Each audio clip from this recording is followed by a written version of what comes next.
The origin of life is one of the deepest mysteries in science, but the clues to solving it have been buried by plate tectonics, the water cycle, and even life itself.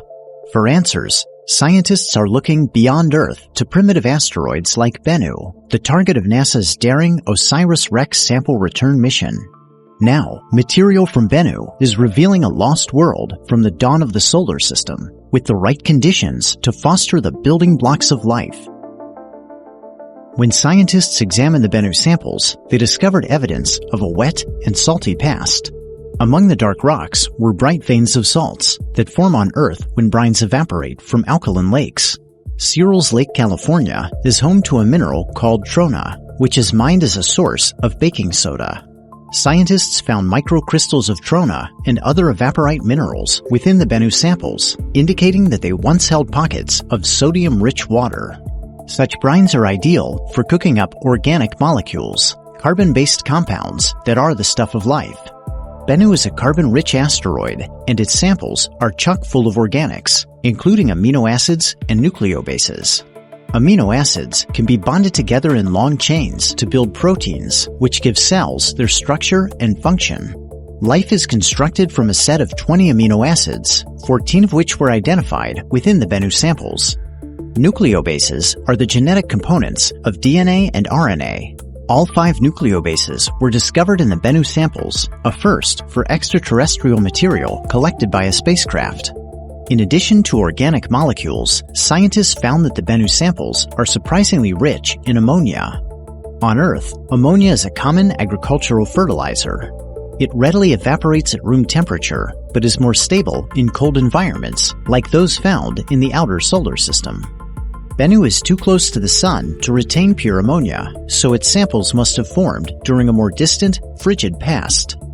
Salts, organics, ammonia.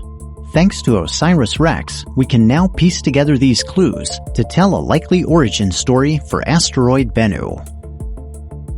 4.5 billion years ago, in the nascent solar system's outer reaches, a world of rock, metal, and ice took shape. Radioactive decay heated its interior, melting some of the ice.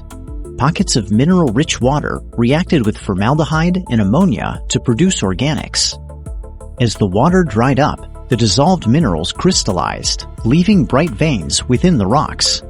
The world migrated closer to the Sun, until it was shattered in a collision and destroyed.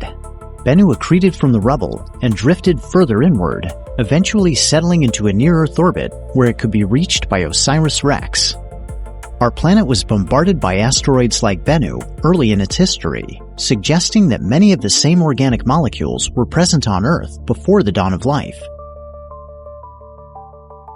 These findings help to close a gap in our understanding of the early solar system, but key questions remain open. Many amino acids can be created in 2 mirror-image versions, like a pair of left and right hands. Life on Earth almost exclusively produces the left-handed variety, while the Bennu samples contain an equal mixture of both. This means that on early Earth, amino acids may have started out in an equal mixture as well. The reason that life turned left instead of right remains a mystery. Additional insights may come in 2030 when NASA's Europa Clipper mission arrives at Jupiter. It will hunt for evidence of a briny ocean within the moon Europa, an environment favorable to producing organics. Until then, scientists will dig deeper into the Bennu samples, unearthing more molecular clues about the origins of life.